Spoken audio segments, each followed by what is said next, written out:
Queridos irmãos e irmãs, um maravilhoso dia a todos. Os companheiros internautas que acompanham os nossos trabalhos através do canal 500, a Rede Amigo Espírita, saudamos a todos. Companheiro Virgílio, o presidente da instituição, que muito carinhosamente lembrou do nosso nome e nos convidou para que nós pudéssemos estar aqui mais uma vez para estudar um pouquinho da doutrina dos Espíritos.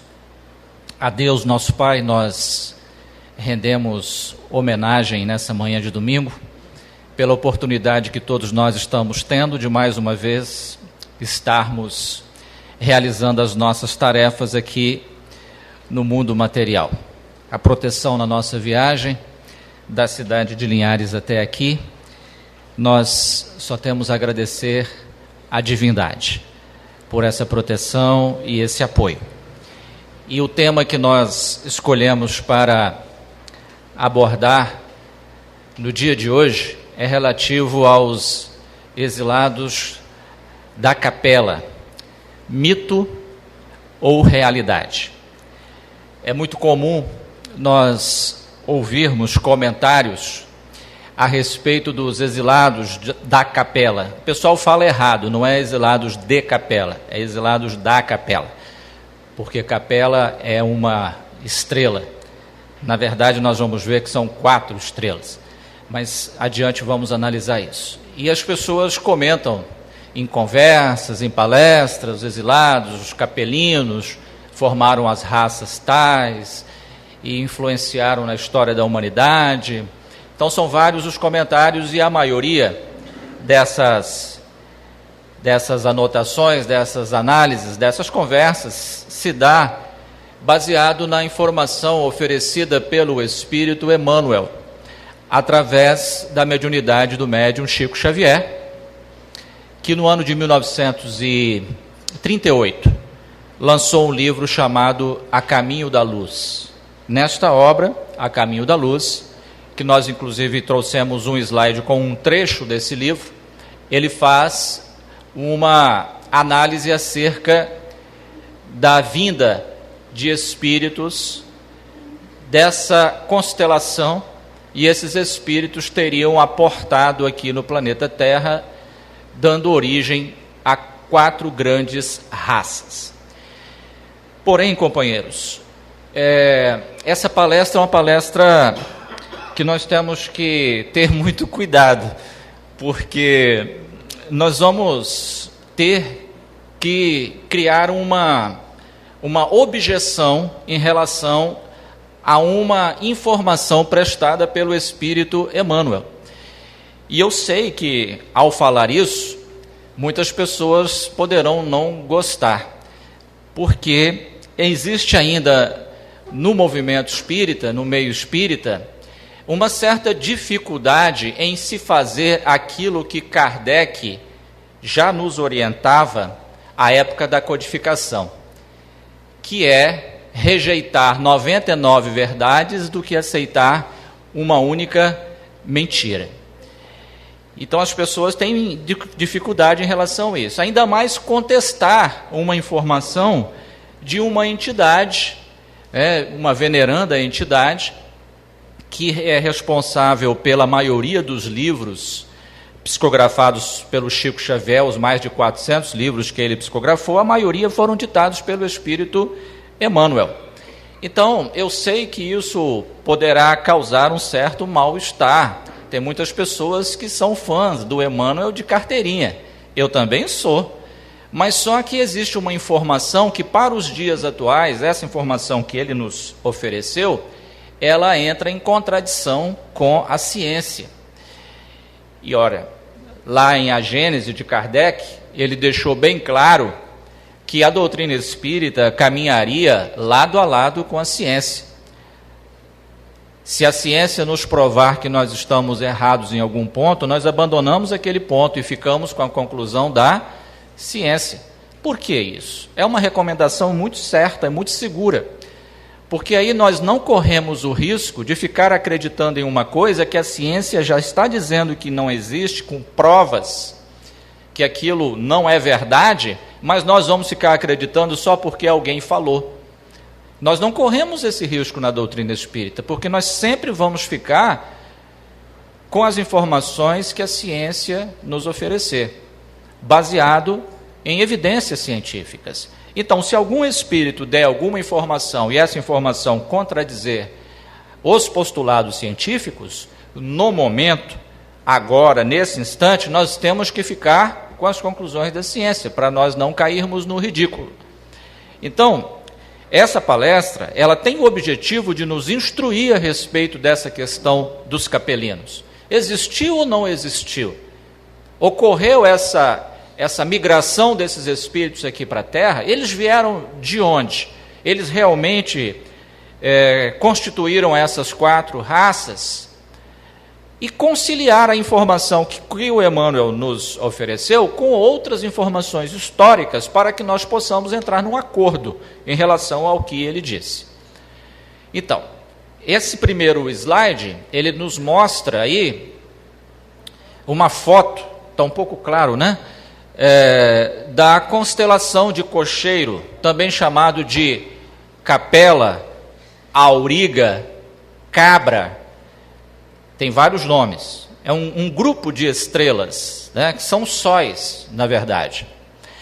Aquela estrela com maior brilho, nós chamamos de estrela alfa de uma constelação. A estrela alfa de qualquer constelação é aquela estrela que apresenta maior brilho, maior luminosidade. Essa é Capela. Aí nós temos o Monte Everest, então nós estamos aí no hemisfério norte. No hemisfério norte, essa estrela ela é visível a olho nu. Nós estivemos recentemente na ilha de Fernando de Noronha, fazendo palestras. Costumeiramente vamos à ilha de Fernando de Noronha, porque lá tem uma casa espírita, Núcleo Espírita Peregrinos de Ismael. E lá existe um observatório astronômico, que é inclusive coordenado por uma senhora do movimento espírita. E lá também se consegue ter uma visualização a olho nu da estrela Capela.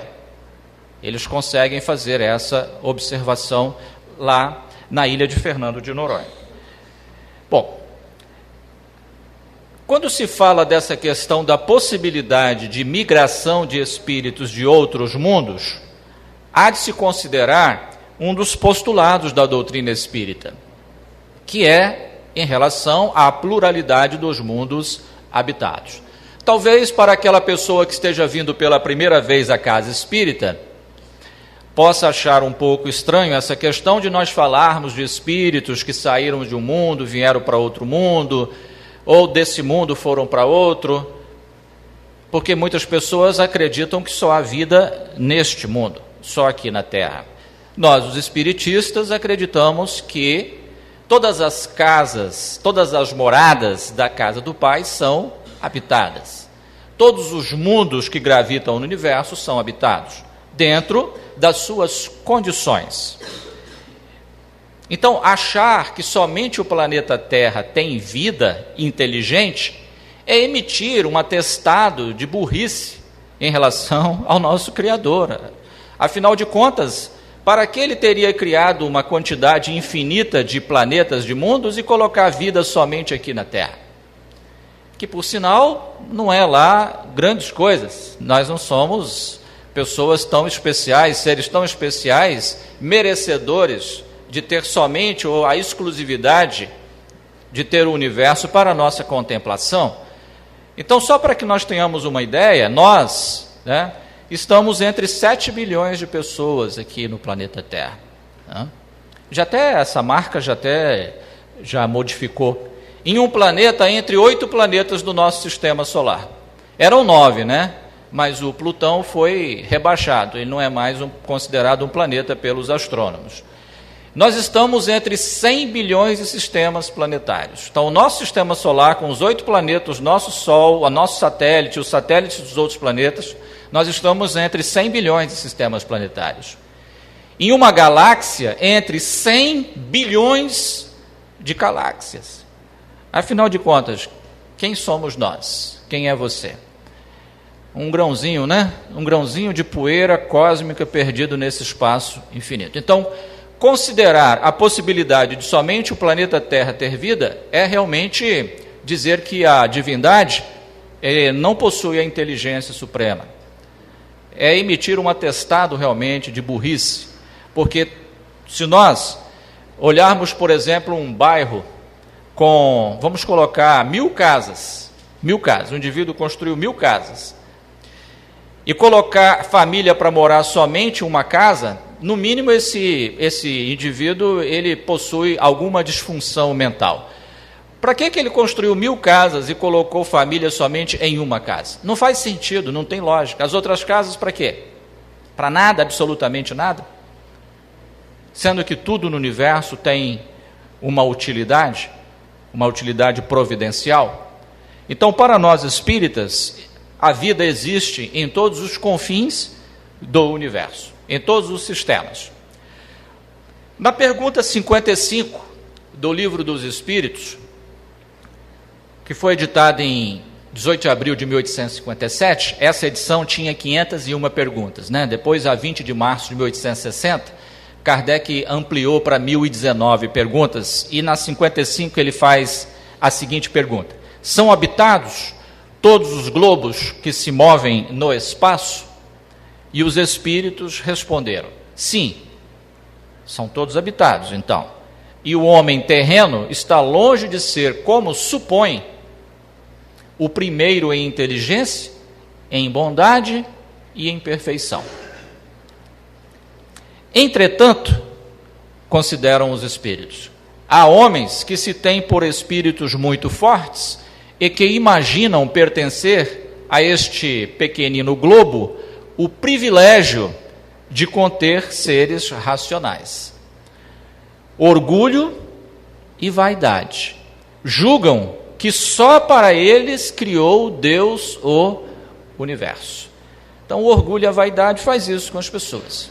E hoje nós estamos num momento muito especial na nossa história. Nós estamos com astrônomos do Observatório Astronômico do Vaticano, mantendo reuniões constantes com astrônomos norte-americanos, por conta de que a possibilidade de contato com os nossos irmãos alienígenas, assim chamados, essa possibilidade, ela existe, ela é real e vai se dar a qualquer momento. Eles já estão, inclusive, tendo que saber qual nação do planeta vai intermediar essa conversa. Quem é que vai representar os terráqueos nesse contato? As religiões já estão começando a se preocupar em relação a isso.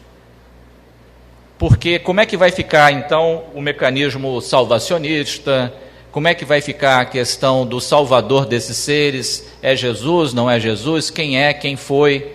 Uma preocupação para as religiões tradicionais, que pregam que somente aqui existe vida. Para nós, os espíritas, não tem problema nenhum. Pode pousar um disco voador aí na rua agora, o alienígena entrar aqui para assistir a palestra, nós vamos saudá-lo. E aí, meu irmão, senta aí, fica à vontade de assistir a palestra.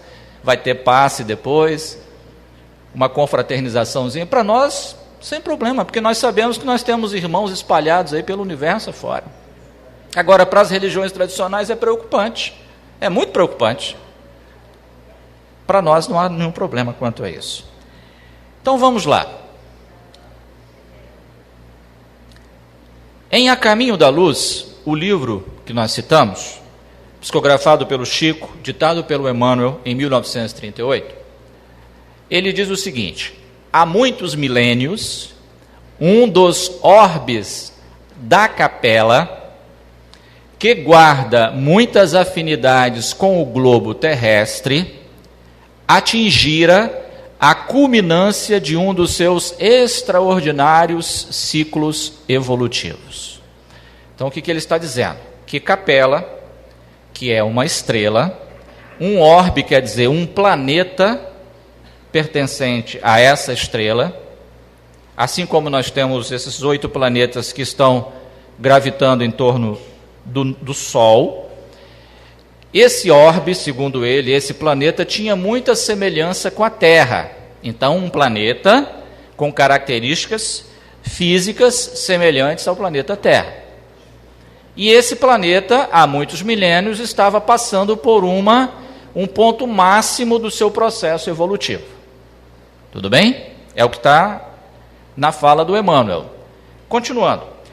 As lutas finais de um longo aperfeiçoamento estavam delineadas, como ora acontece convosco. Então ele dizendo em relação a nós aqui na Terra, isso em 1938, relativamente às transições esperadas no século XX, que já pulou para o século XXI, neste crepúsculo de civilização. Então ele está traçando um paralelo, dizendo que a Terra está passando por esse processo de transformação e nós temos realmente presenciado esses tipos de coisas que estão acontecendo no nosso planeta. Bem, então, essa aí é a informação que existe no livro A Caminho da Luz a respeito da capela. Então, o que nós fizemos? Um estudo sobre capela. Capela, ou capela com 2 L's, as duas formas estão corretas. A estrela alfa, quer dizer, a que mais brilha, da constelação do Cocheiro, também chamado Auriga, também chamado constelação de Cabra. Situa-se a 42 anos-luz de distância da Terra. Significa dizer que, se emitirmos um feixe de luz em direção à capela, a uma velocidade de 300 mil quilômetros por segundo, que é a velocidade da luz, no vácuo, a luz vai demorar 42 anos para chegar lá em capela. É logo ali, é pertinho. E é a estrela mais brilhante de sua constelação. Tudo bem. No céu noturno, capela aparece como uma estrela brilhante. Porém, trata-se de um sistema de 4 estrelas, dividido em 2 pares. É aí que começa a análise astronômica e astrofísica da questão. Então, veja bem, quando nós olhamos para a capela no hemisfério norte, ela tem aquela luminosidade toda, aquele brilho muito intenso, é porque são 4 estrelas que ficam numa condição de 2 pares. 2 pares. Então, a união da luminosidade dessas 4 torna essa estrutura visível a essa grande distância, 42 anos-luz de distância da Terra. E ela se torna a estrela alfa da constelação. Bom, então, como é que funciona isso daí? O primeiro par de capela é constituído por 2 estrelas gigantes. Uma dessas estrelas tem um diâmetro de cerca de 12 vezes o diâmetro do Sol. Bom, o diâmetro é 2 vezes o raio, né? Então é a distância que vai de uma extremidade à outra, passando pelo meio ali da circunferência. Então, uma dessas estrelas é 12 vezes maior do que o nosso Sol. E a massa, cerca de 2,7 ou 2,7 vezes a massa solar. Então, realmente, ela é muito grande. A cerca de 100 milhões de quilômetros desta estrela está a outra estrela deste par. Trata-se de uma estrela com cerca de 9 vezes o diâmetro do Sol e a massa 2,6 vezes a massa solar. Então são 2 estrelas gigantes, bem maiores do que o nosso Sol, bem maiores.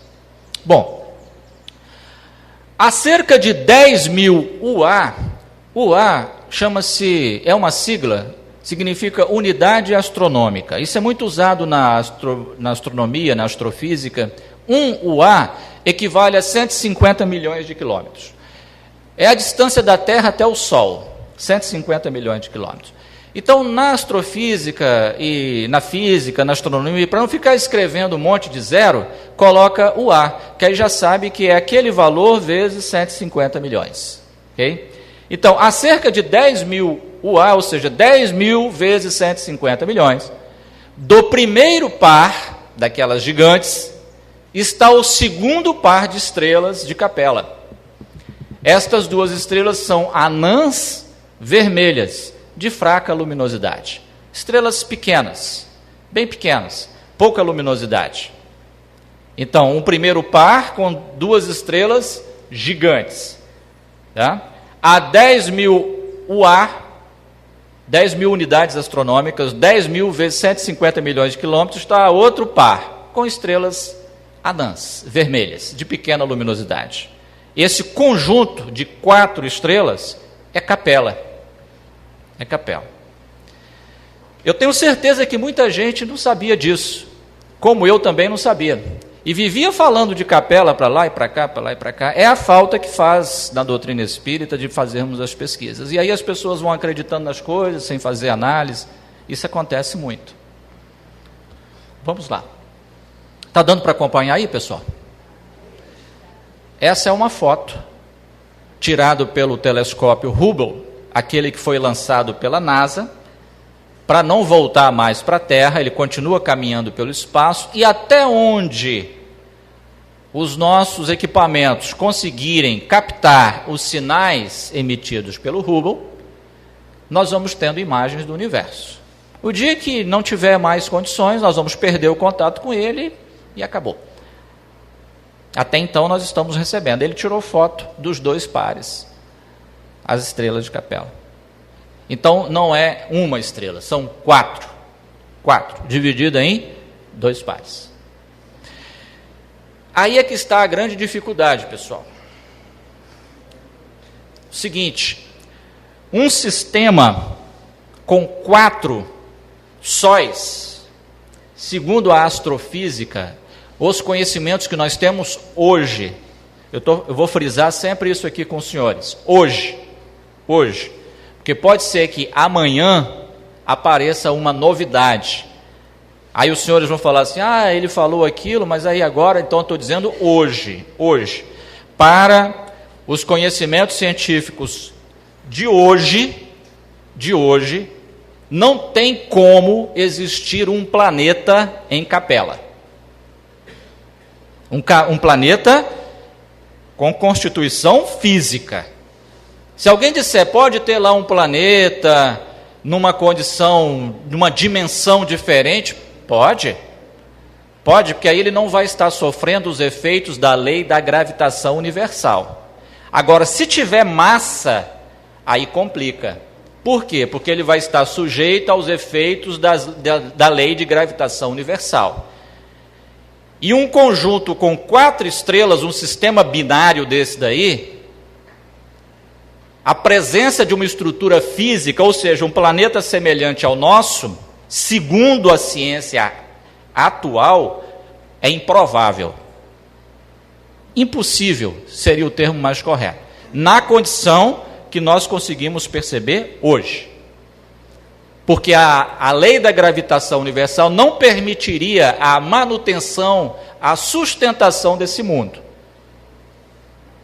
São intricados mecanismos gravitacionais que interferem nessa possibilidade da existência de um mundo material em Capela.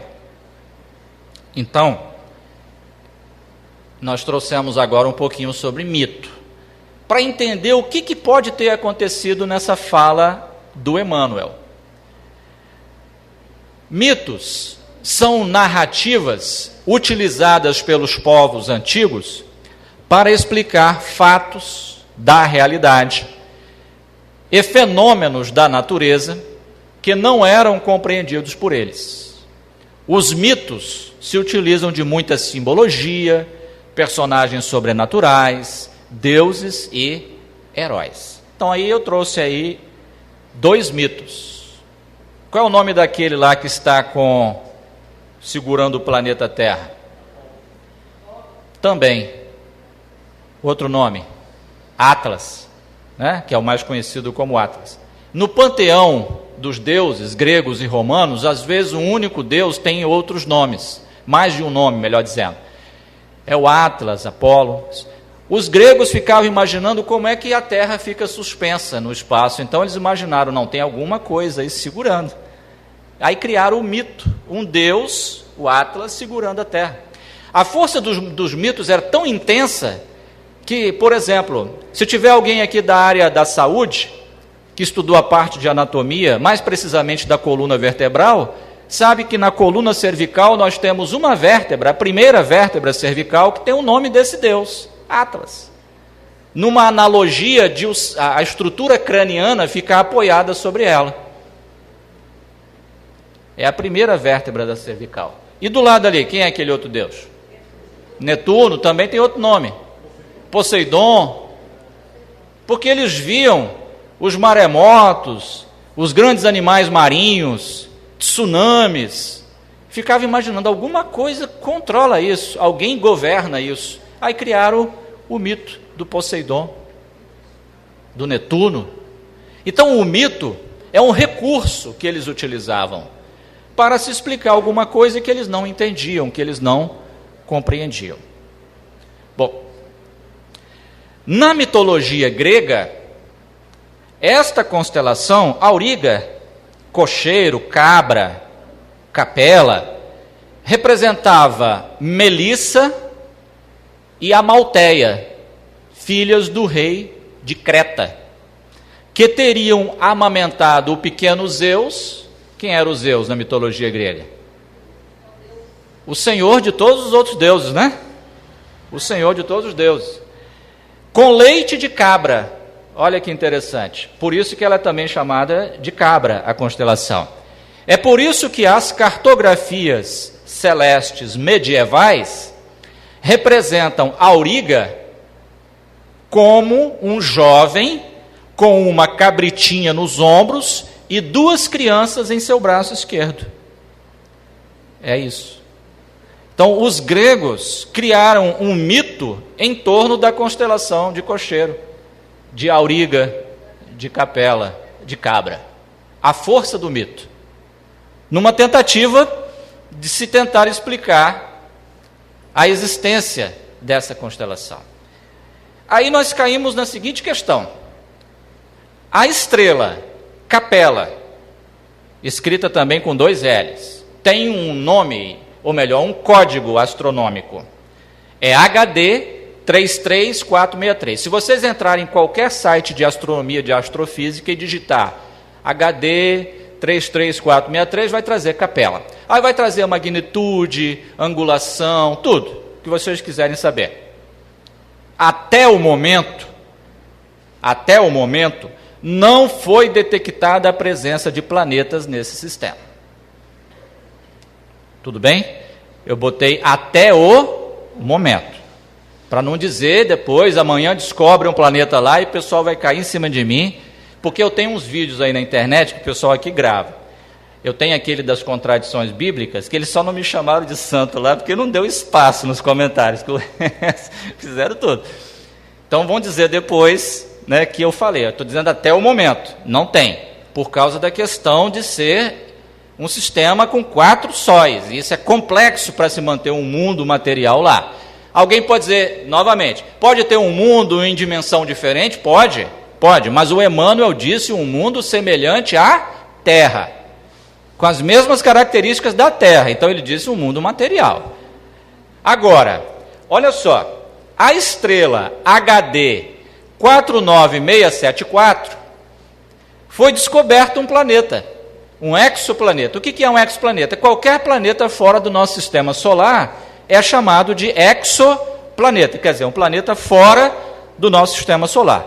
Essa estrela aí, a HD 49674, foi descoberto um planeta lá no ano de 2002, um planeta mesmo, material, ok? Ele está a 133 anos-luz da Terra, um pouquinho mais distante. A luz viajando a 300 mil quilômetros por segundo gastaria 133 anos para chegar nesse planeta, se saísse aqui da Terra. Bom, posto isso, o que pode ter acontecido? Esse HD 49674, essa estrela, não tem nem nome. Ela não tem nome. Ela só tem um código astronômico. É possível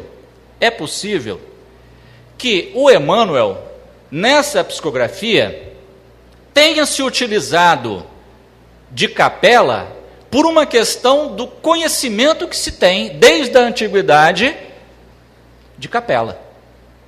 Já inclusive, faz parte das cartografias medievais.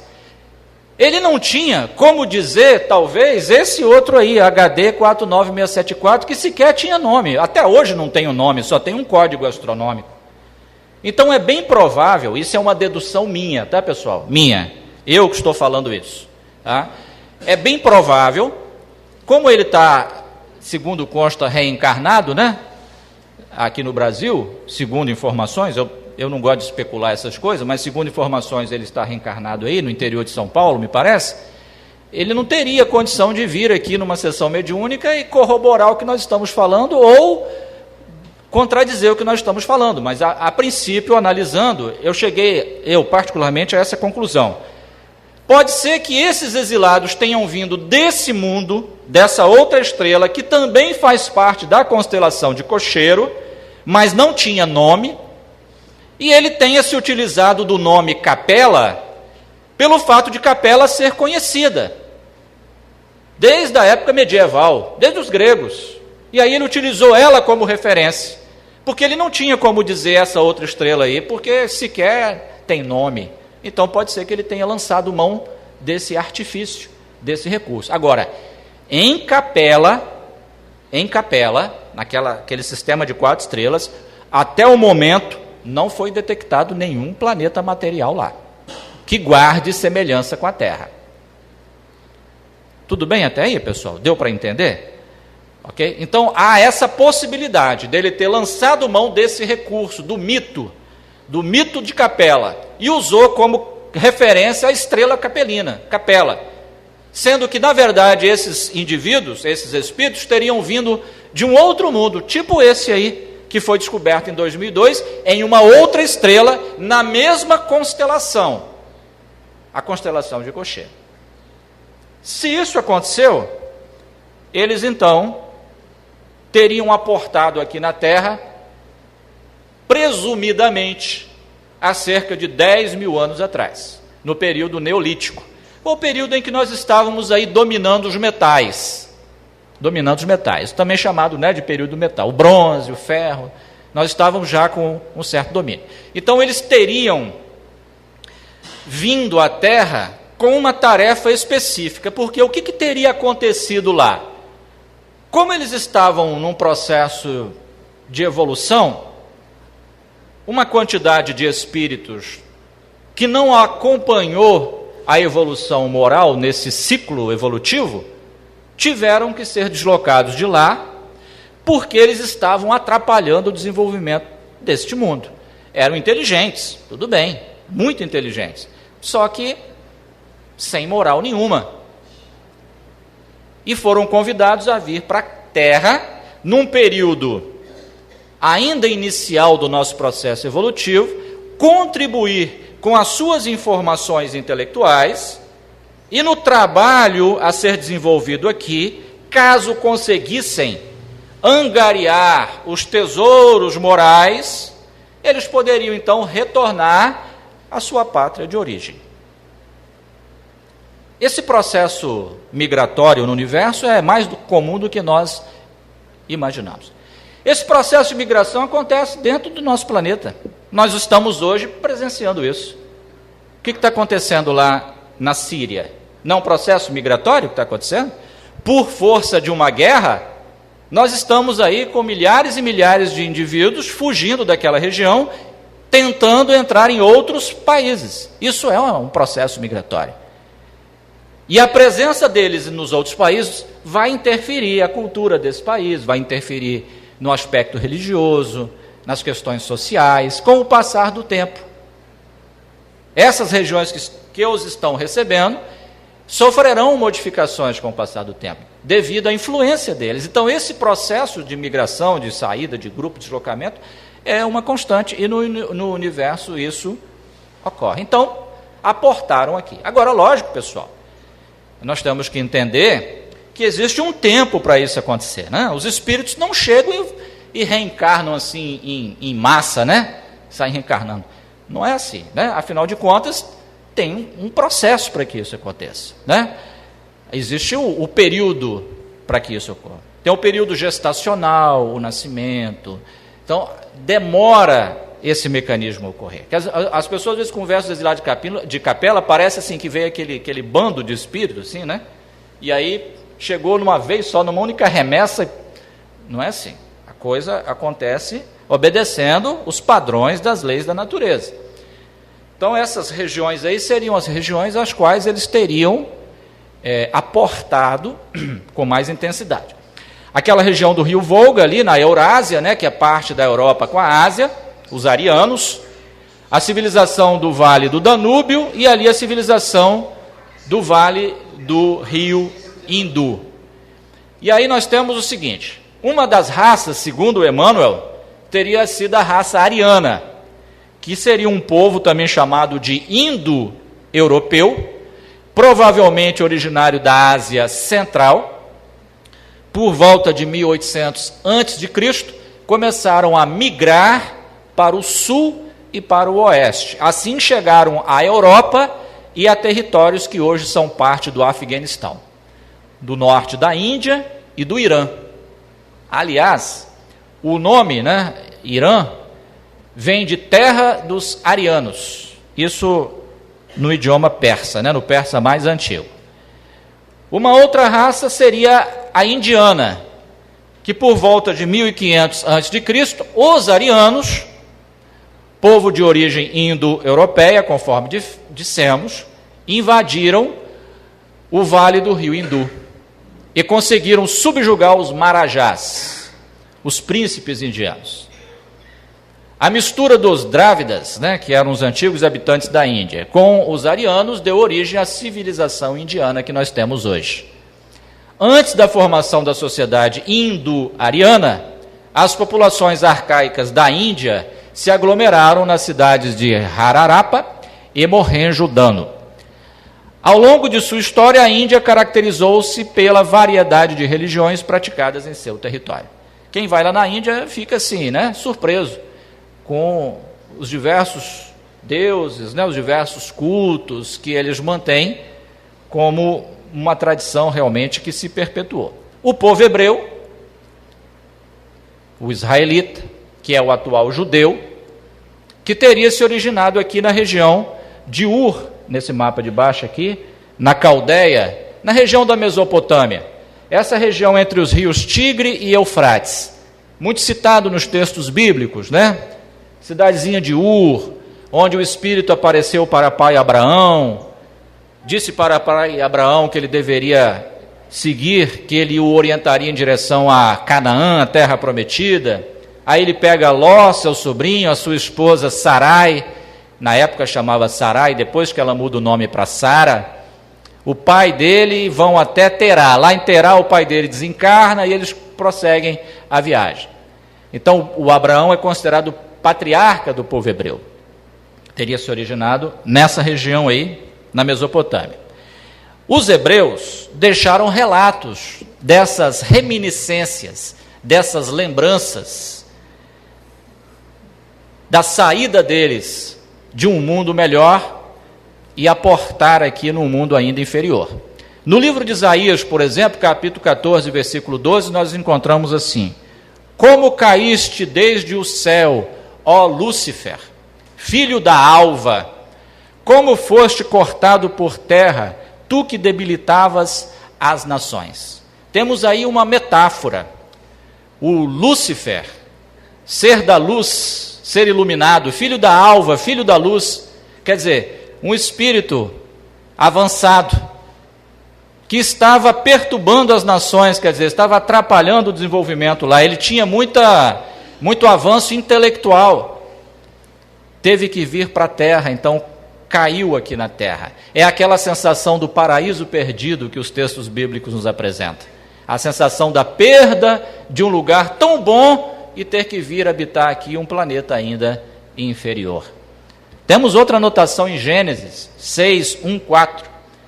Viram os filhos de Deus que as filhas dos homens eram formosas e tomaram para si mulheres de todas as que escolheram. Os filhos de Deus são referências desses espíritos que vieram, os espíritos mais avançados. Viram as mulheres terráqueas, terrenas, belas e coabitaram com elas. Havia naqueles dias gigantes na terra, e também depois, quando os filhos de Deus entraram as filhas dos homens, e delas geraram filhos. Estes eram os valentes que houve na antiguidade, os homens de fama, os nefilins, que os textos bíblicos também fazem referência em Gênesis 6, 1, 4. Ou seja, a miscigenação, a mistura desses espíritos que vieram de um outro orbe, com grande avanço intelectual, reencarnaram aqui e começaram o seu processo de procriação com as mulheres, espíritos terráqueos, que se encontravam já aqui no nosso planeta. Então, os textos bíblicos trazem uma referência metafórica a respeito disso daí. E, por último, uma das 4 raças, as quais, particularmente, tenho até dificuldade de falar, porque os egípcios, por mais que nós estudemos, mais nós ficamos intrigados com a característica desse povo. Uma coisa realmente sensacional e fantástica.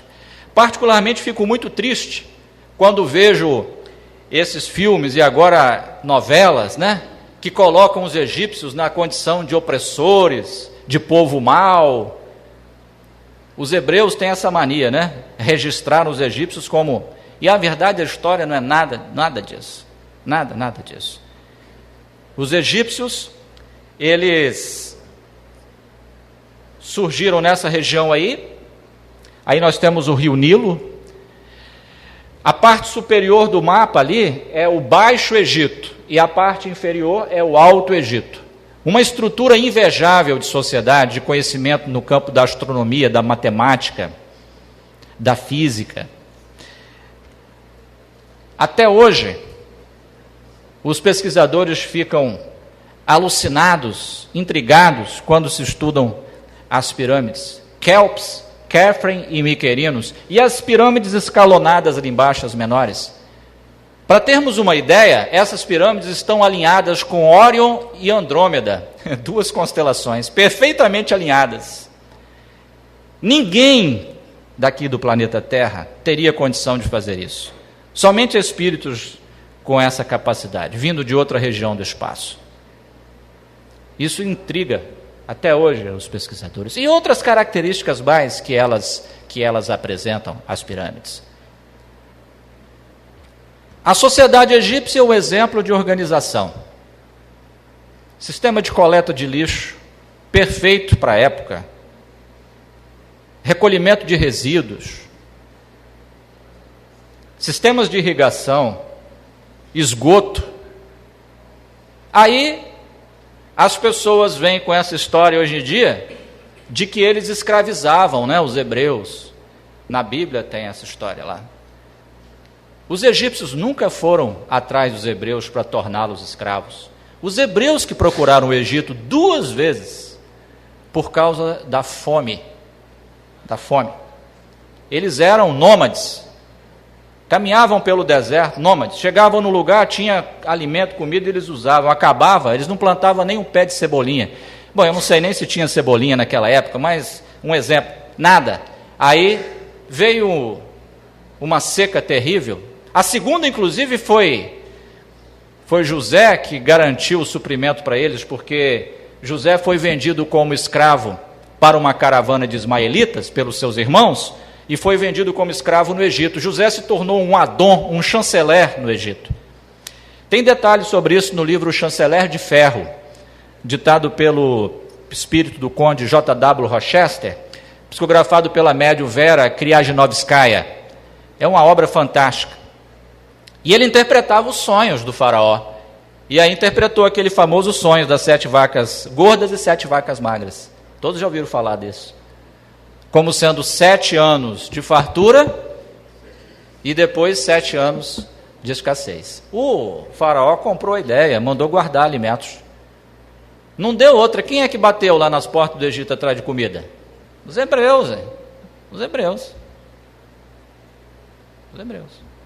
Pode vir, mas vocês vão ter que trabalhar. Justo, a gente faz isso até hoje. Não tem ninguém aqui que come sem trabalhar. Até hoje.